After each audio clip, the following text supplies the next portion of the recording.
partition just did not come all of a sudden. Congress accepted the principle of partition in 1942, not 1947. When the Cripps mission came and the negotiations were going on, the Congress Working Committee passed a resolution that if some community or some parts of the country want to go out of India, what we call India, they have the freedom to do that and we will accept it. So when the issue re-emerged in 1946 and the Congress tried to oppose that thing, we find Maulana Abdul Kalam Azad writing to Sardar Patel that how can we even oppose this now because we had accepted way back in 1942.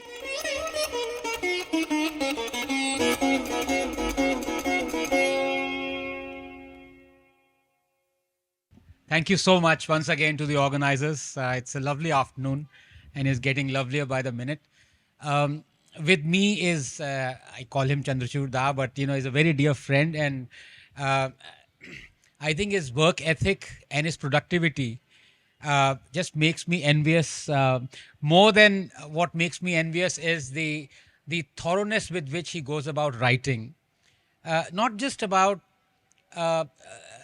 things that are known, which would be a political commentary, but the things that are not known, but more importantly, have been hidden from us. And I mentioned here, Dada, your previous book on Subhash Bose. At least half of it, of this thick tome that he wrote, was absolutely new to me, and I truly, genuinely want to encourage all the young people in the audience, that includes me as well. Not Dada, because no, but you must read that book. But this present session is not about that book. We already discussed that book, I think, last year, Dada. This is about his new book that talks about the birth of the modern Indian Republic. And it's really fascinating, utterly fascinating to understand, especially for people who not just take a passing interest in how nations build from scratch, what goes into the building of a nation, consecration you can call it, Pran Pratishta Bharat Ki, 1947.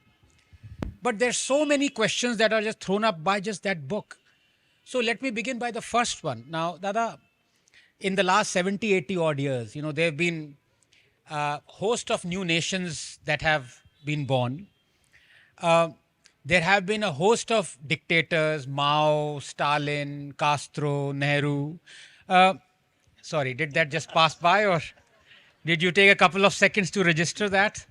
We'll come to what Nehru was, and we will prove that he was a dictator. But before we come to that, do you think the manner in which, Dada, we got independence, the bloodshed that ensued, was it in keeping with the idea that Congress had about how India should get independence?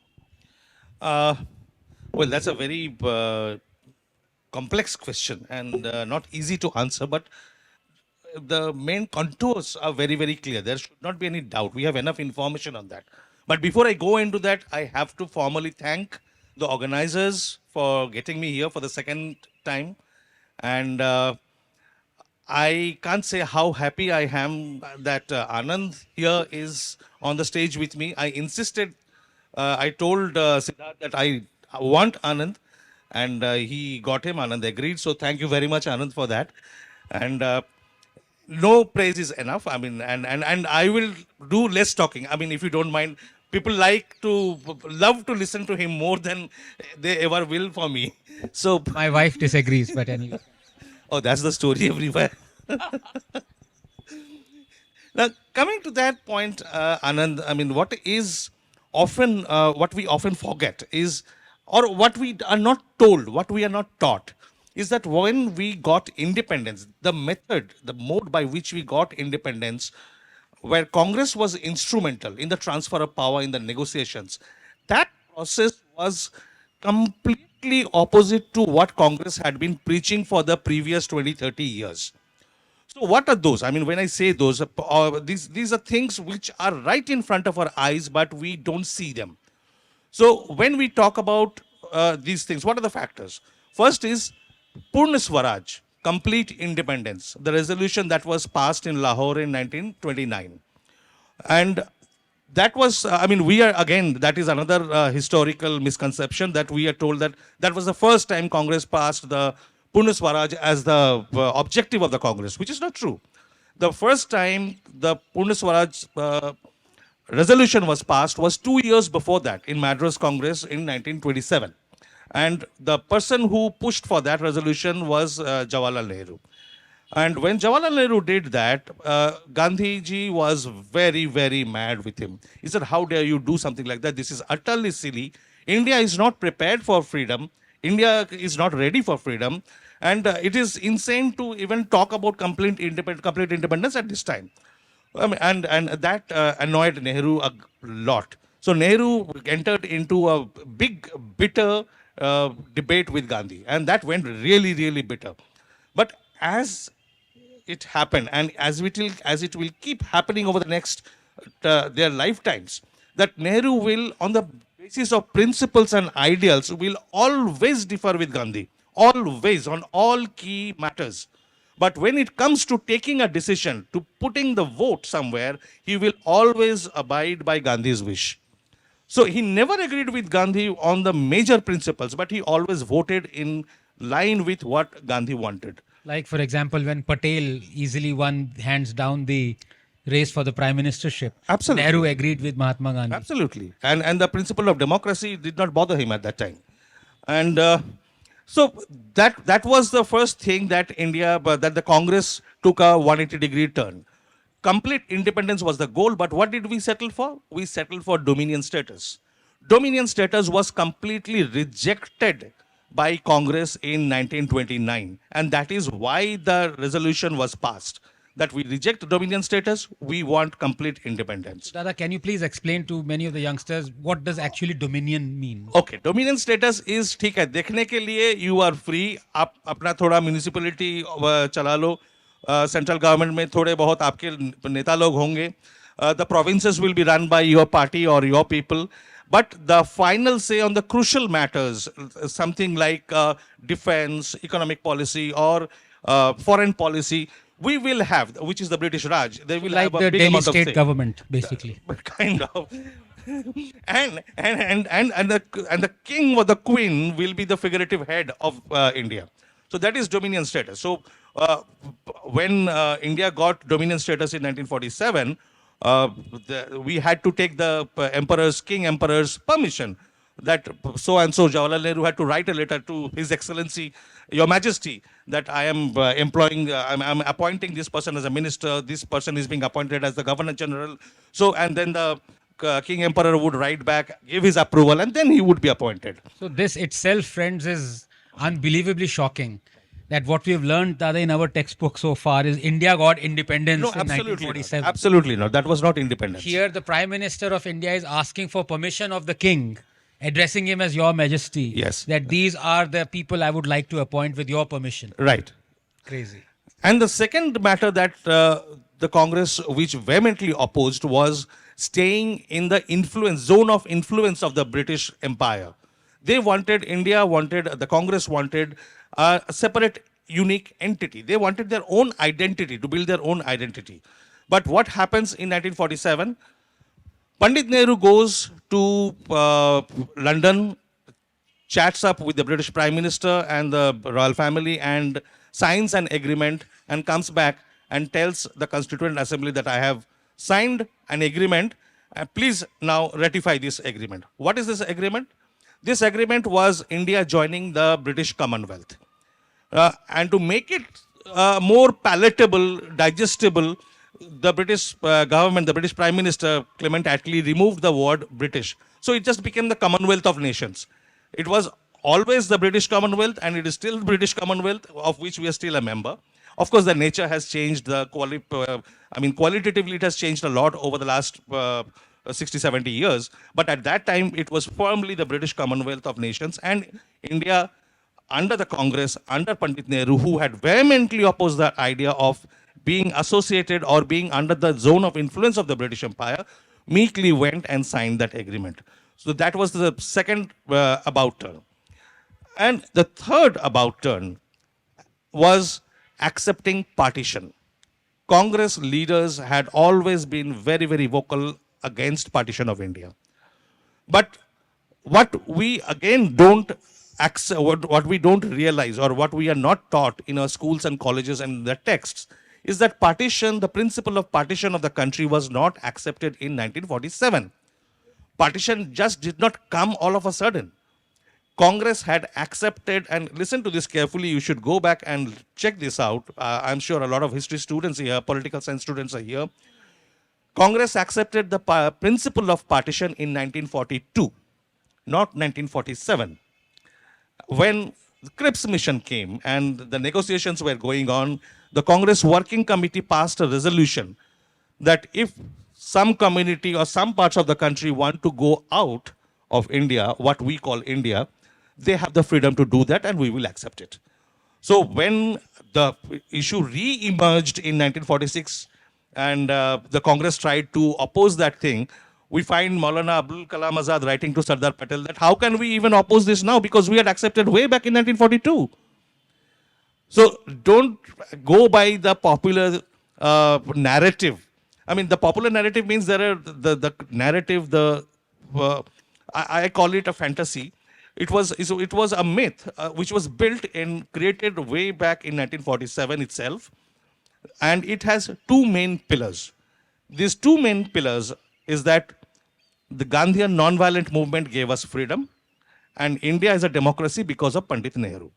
Okay, these two pillars have held on its shoulders this narrative which have been built, and we are still believing in that. We are living with that illusion.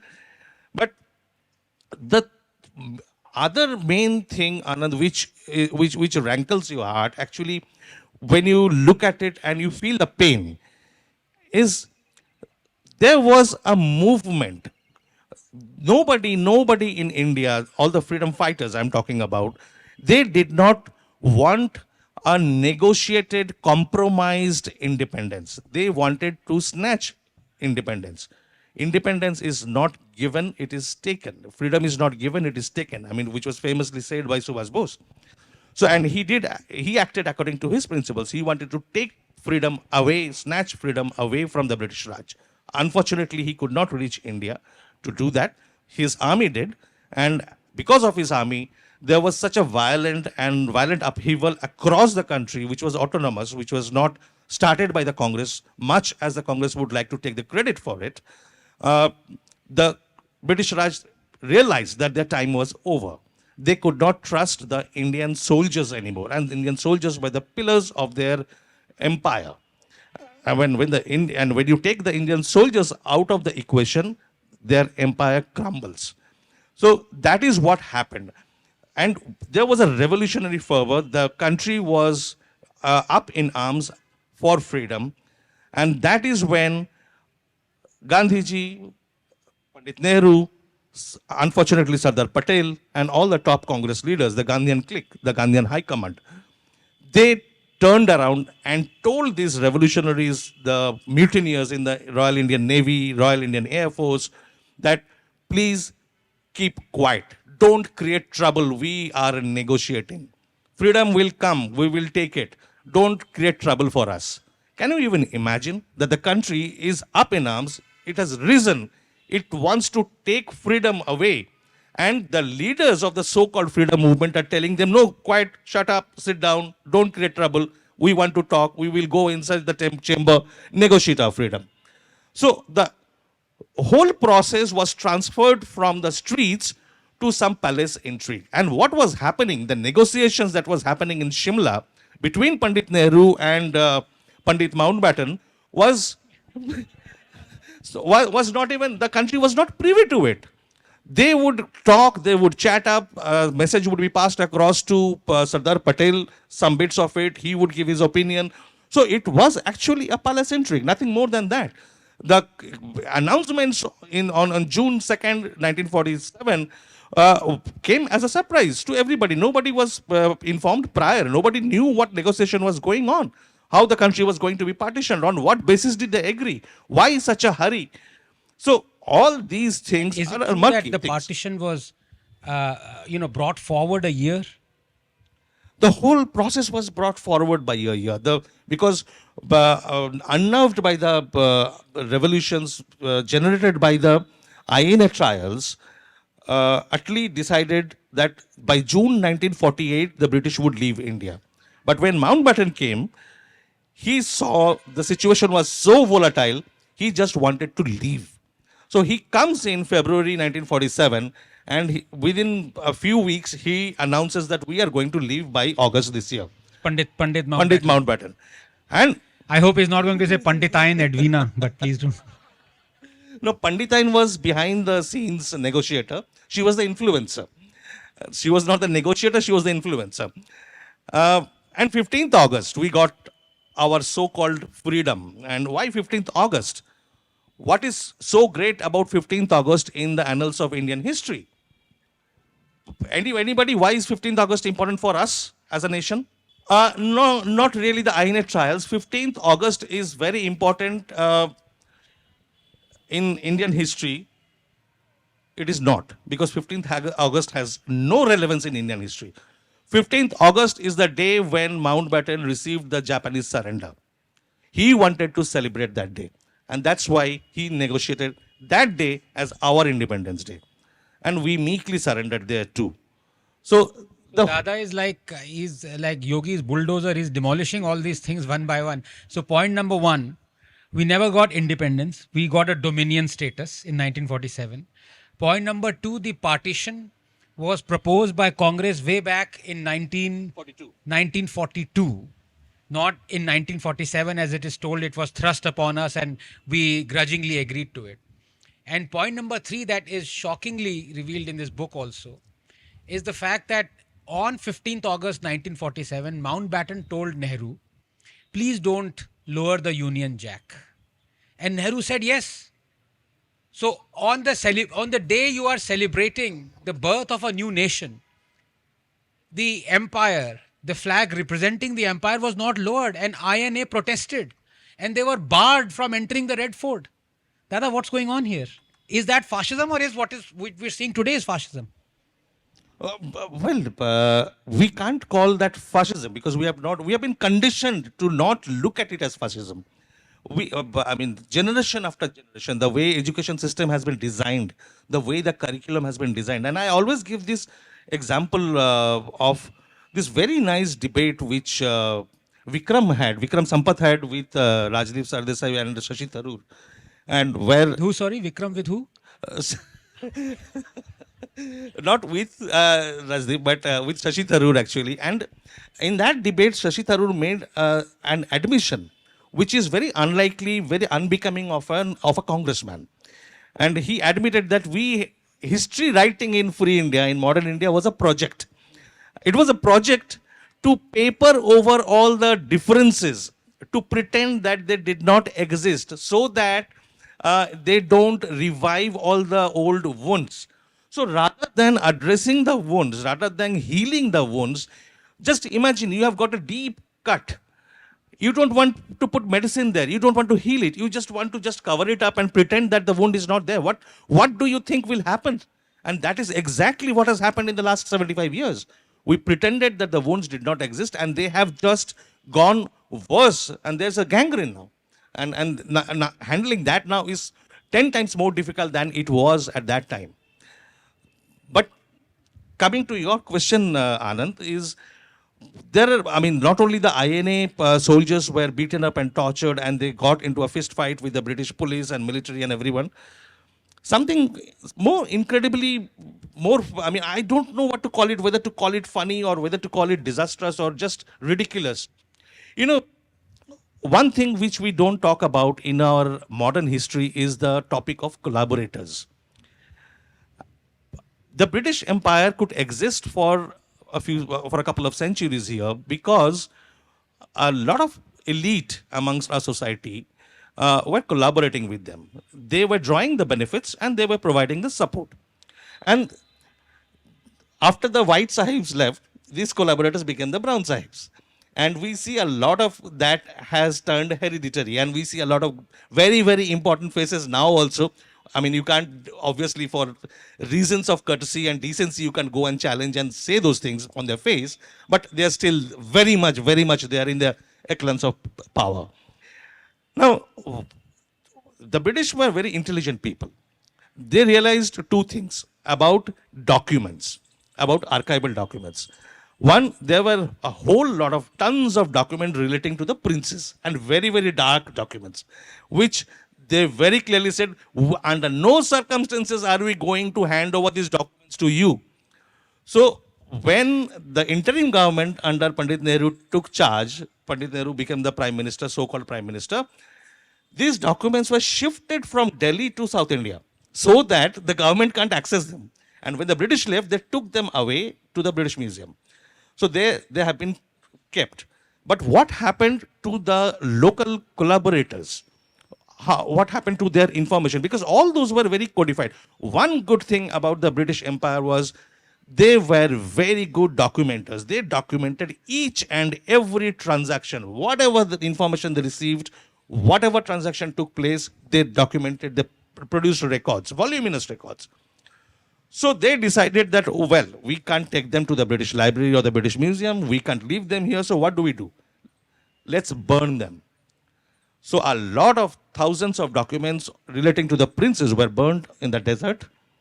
And the documents related to politicians and other bureaucrats who were the collaborators were burned in the Red Fort. These documents it took 7 days in the Red Fort for the fire to be doused. Just imagine the number of documents that were burned. And one officer, a military officer, was appointed to supervise the entire project. And unimaginably. This was happening right under the nose of our... Absolutely. With their permission, they were acquiesced to the whole process. They knew that this is going on. This is making me very angry. Do you want it to go on? This should... It's crazy. It's crazy. And a designation was given informally, though, to the person who was the supervisor. His designation was Chief Burning Officer. He sat in the Red Fort and supervised the entire burning process. Which is Modi right now. Sabko Barnaul ki zarurat hai. So No, just... I meant it in a positive sense. I don't know whatever you guys thought. But I want to come back to one of the issues that you bring out very, I don't know, it's almost with you so unimaginably detached as a historian should be in this, that it makes not just one's blood boil, but you write it with the words are, I don't know, showering poignance. I talk about partition. I want to spend some time on that because I think that's very important, and the younger generation don't really know what actually happened. So, when the Congress talked about people who want to leave, we can have a partition in 1942, was it as a result of Iqbal and others demanding Pakistan in 1930? So did they actually name a particular community that might get detached in 1942? And we all know, in fact, let me quote Dr. Ambedkar. I quote him, quote, "The only effective way of solving the minorities problem lies in population exchange. Until that is done, even with the creation of Pakistan, the problem of majority versus minority will remain. Transfer of minorities is the only lasting remedy for communal peace," unquote. This is what Dr. Ambedkar said. Were there some people in the Congress that held this view? Or was it that everything is Bhagwan Bharose? Let's just deal with 1.5 million deaths. Unfortunately, Anand, the Congress was split into two halves. One that gave in to the idea of partition, and the other half, less powerful, not really half, but the less powerful segment, opposed completely, totally to partition. And what happened at this time? Can you name a few leaders from both parts? See, for example, the Hindu Mahasabha was opposed to partition very clearly as an organization, and Shyama Prasad and Savarkar were leading the organization at that time. So people don't talk about Shyama Prasad because he comes out in glowing lights actually during this phase. And of course, Savarkar is untouchable, has been untouchable for so many decades. and more. There is still an effort to keep him that way. And rhetorically, even the top Gandhian leaders were against partition. They had to put up the show.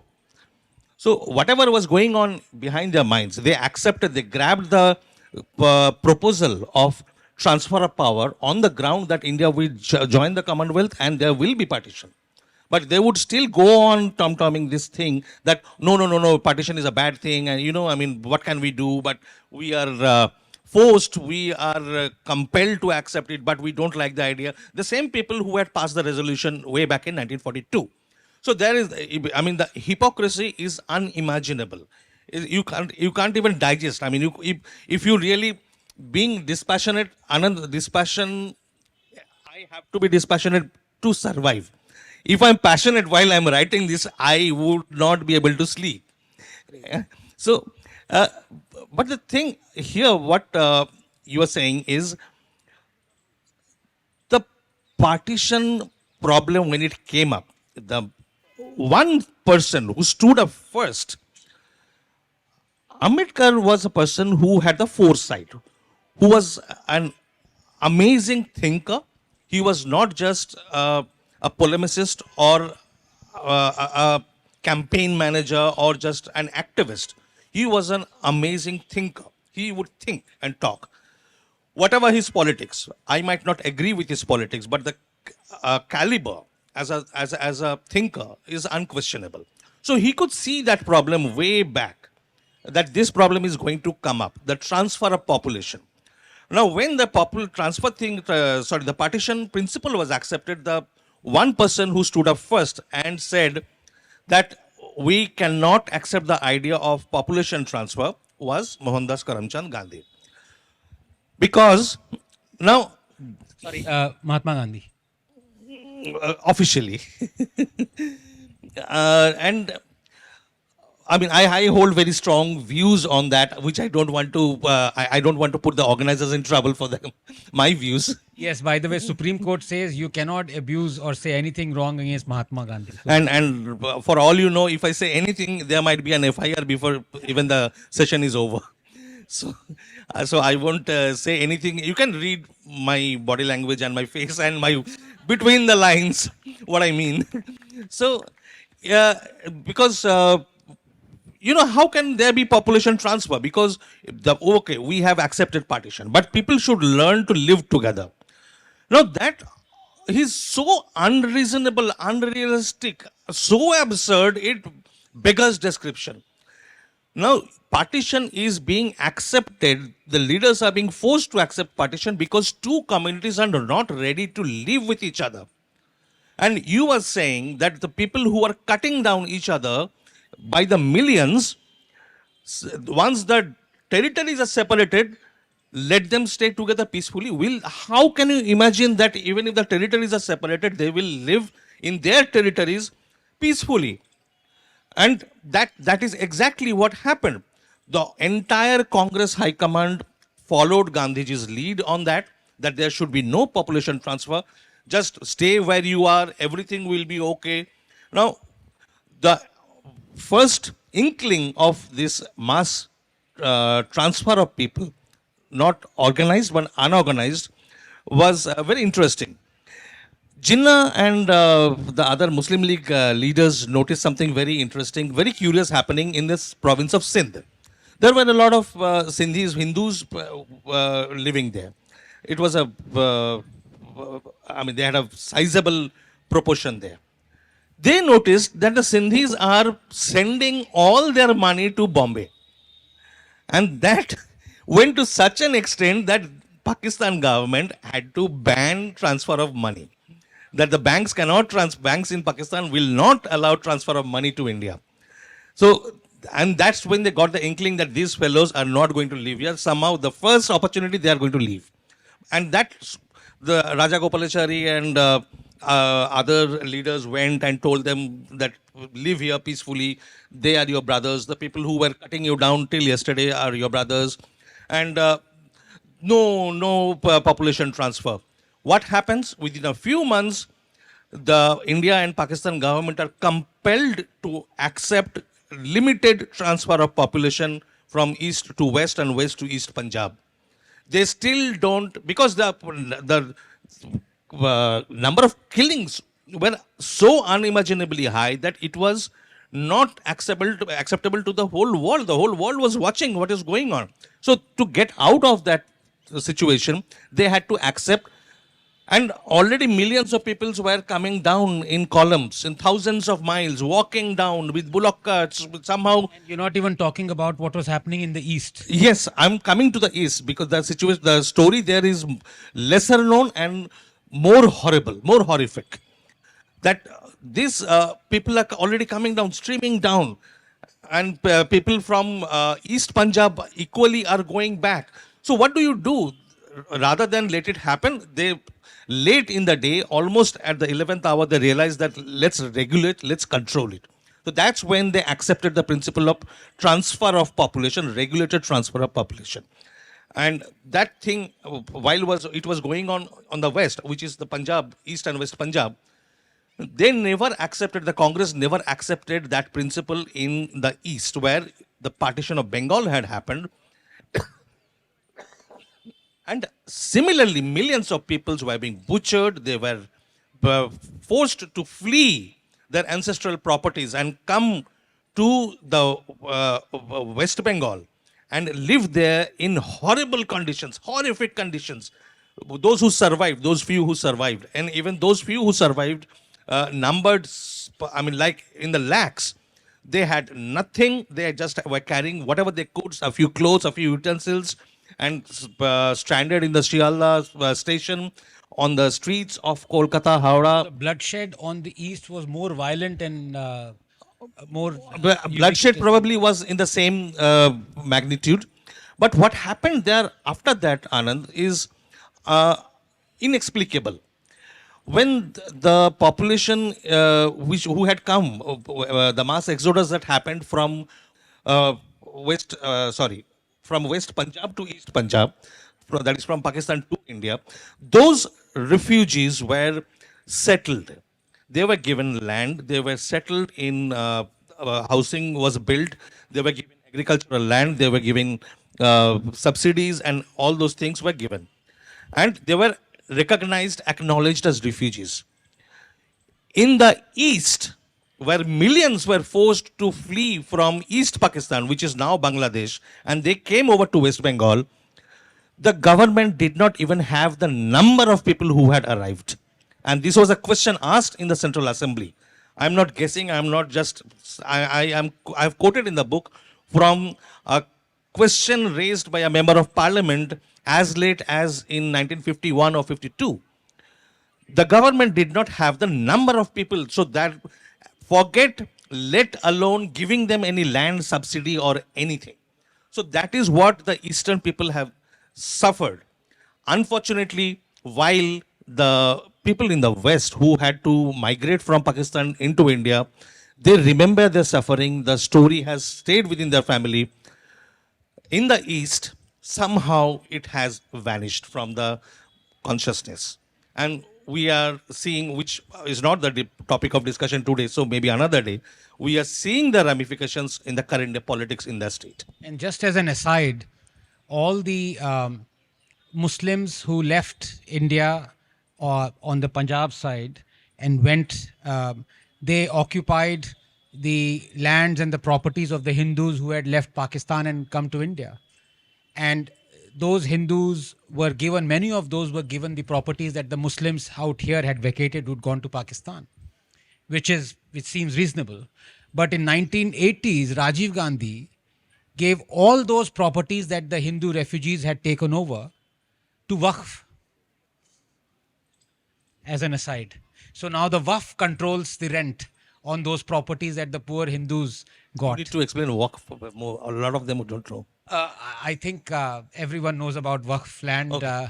but Waqf is an act which is the third largest landowner in India right now. As I said, maybe not this college, but many colleges would be on Waqf land. Central Vista, by the way, is on Waqf land. Ambani's house is on Waqf land. Delhi High Court is on Waqf land. 70% of Delhi is on Waqf land. So there are only three things that are definitive for an Indian. death, taxes, and that his property is on Waqf land. But Dada, you were so. I want to add something there. The issue of partition, the issue that Mahatma Gandhi said, or Mohandas Karamchand Gandhi said, that let it be. Whoever wants to stay here, let that person stay here. Was that a judicious decision reached upon by a committee, or was that just a fanciful thought of Gandhi? Because something like that, when you give a huge chunk away as a country and then you say this, how can this be just an off the cuff remark? Or was it that, or was it deliberated? I think, Anand, by that time, he had reached the peak of sainthood and he had started believing in it. So there were diktats, and he would just give his opinion, which nobody in the country, no political leader was willing to challenge publicly.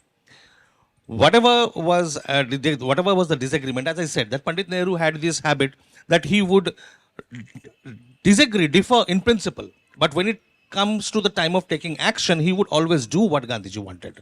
So nobody really challenged the principle. Everybody, down to the provincial district levels, they accepted this thing, except people like Shama Prasad.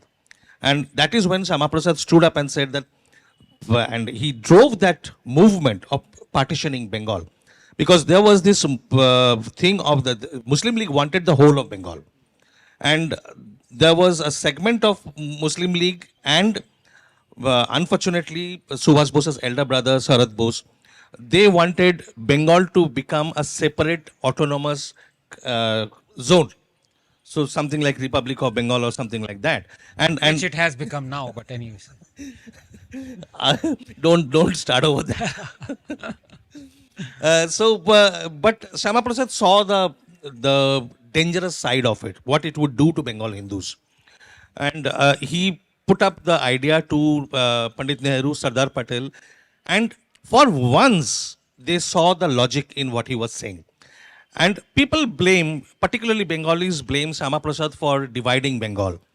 What they conveniently, what the leftist and the Congress historians and academics till date conveniently ignore is that Shama Prasad raised the issue and started the campaign.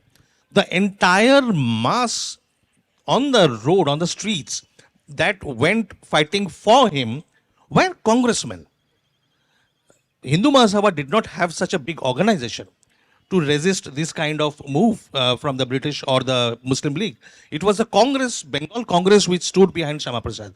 They fell apart after partition and after independence. That is a different story. But at that time, this entire movement was driven by Shama Prasad with the support of Bengal Congress and the National Congress leaders.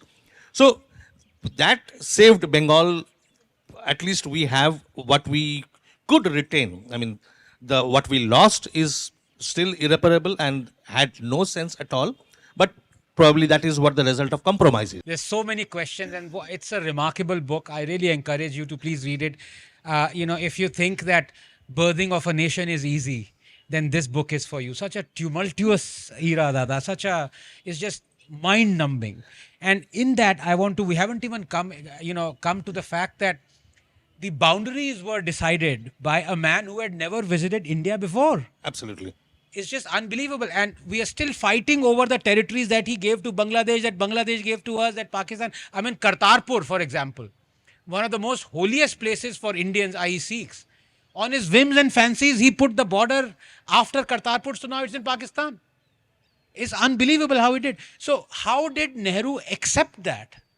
That here is a guy who just with a chalk and a board is haphazardly drawing these lines, which for a millennia have stood uniting people, and suddenly you find that there is this line that is going literally through your drawing room, that one part is another nation, one part is yours. How did this come to be accepted by Indians? Well, not Indians, but the Gandhian High Command, again, as I would say, that see, when you know that there is a cake waiting for you in the next room, and you love that flavor, you love that cake, you will do anything to reach that place quickly and start eating the cake. And as Pandit Nehru told a lady foreign journalist, I mean the types with whom he opened up more easily than with the other kind of journalists. He admitted that, we were getting older. We were tired men. We just wanted the power. And that I'm not making this up. These are his own words, and he has been quoted in multiple places on this count. And so that was the thing. I mean, how absurd could it be? I mean, when East Pakistan, which is now Bangladesh, was created, there were small islands within Bangladesh which belong to India. Now, what do those poor chaps do for their livelihood? How do they come? to Amritsar was about to be given to Pakistan. Amritsar.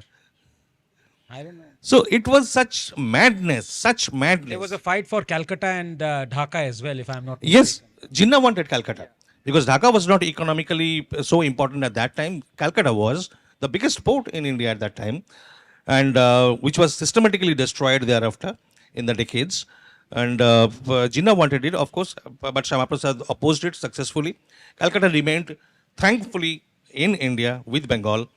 And this whole manner in which actually the partition plan, the maps were not released till the independence, official independence was 16th August. attained. Yeah. So they knew what reaction was going to take place among the people's mind. And they were not prepared to mar the celebrations. Of course, I mean, Gandhi stayed away and did not want to be, but it was too late in the day. Thank you, Dada. This conversation could go on forever because such amazing insights you've given. Once again, I thank you, Dada, for writing that Thank book, you. for having this marvelous conversation, and I hope this will instill.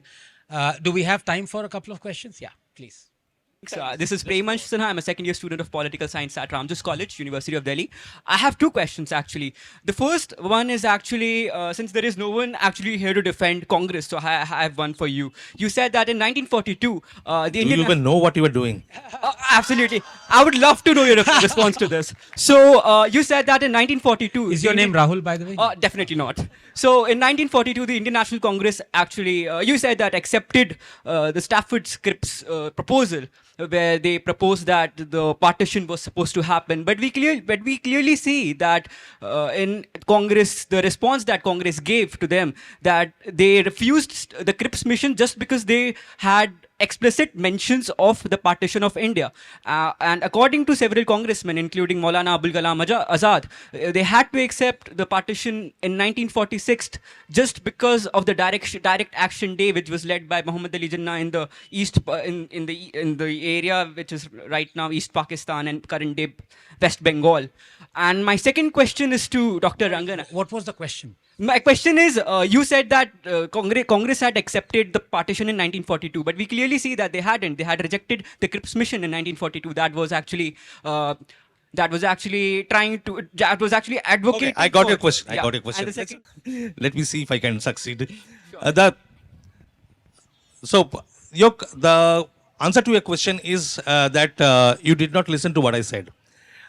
The Congress, this was a Congress resolution, Congress Working Committee resolution accepting the principle of partition. So you cannot say that the Congress did not accept Cripps mission, therefore did not accept this plan. The Congress Working Committee accepted it. And why did Congress reject the Cripps mission? Over what point? That the Congress was not given the post of the defense member in the Viceroy's Yes. Executive Council. It's crazy. तो मुझे वो चाहिए, वो chair चाहिए. अगर वो नहीं दोगे तो मैं नहीं खेलूंगा. I'm out of your game. जैसे क्रिकेट में होता है ना, LBW आउट हुआ, बल्ला लेके भाग जाते हैं. so the next question is based on Mr. Gandhi. I have read both Godse's work and Which Gandhi?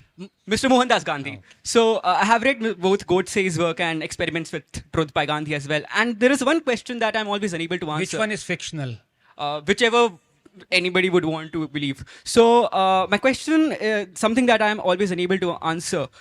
Did Godse do the right thing by assassinating Gandhi in the year 1948? Because in 1948 or 49, whatever the year was. Because Absolutely there's a very not. famous quote that if you either die a hero or you live long enough to become a villain. So what do you think was the right way to go about it? That's one of the most, without disrespecting you or patronizing you, offensive rhetorical question. It's like saying, did Hitler do the right thing or did Mao do the right thing? Killing someone for his or her beliefs, even if you disagree with those beliefs, is absolutely unacceptable to me. I mean, you might not like it, but Gandhi was the leader of the national movement. And you cannot kill somebody just like that because you don't like his ideas. Revolutionaries did not agree with Gandhi. Not one of them advocated killing Gandhi. Okay, so that's not done. That's not done. It's not. It's unacceptable. But there is an interesting next phase which most people, I have written about it in my News 18 column, is what happened with Godse, because the decision, after the decision to hang him was taken, or even before the decision was order was given by the courts, there was a furious debate within the Congress to pardon him. Why? Because Gandhiji stood for non-violence, and hanging is killing, which is anti-Gandhi. And there was huge pressure on Pandit Nehru, Sardar Patel, and Rajagopalachari, who was the Vice Governor General at that time. Pandit Nehru, as usual, always ducked the difficult questions. He said, I will go by whatever Sardar and Rajaji decide. I will stick to them. Gandhiji's both sons were the most vocal that Godse must be pardoned. Because if you believe in my father's principles, you cannot hang him. But then Rajaji built the defense for hanging things, which is the most un-Gandhian argument you will ever see.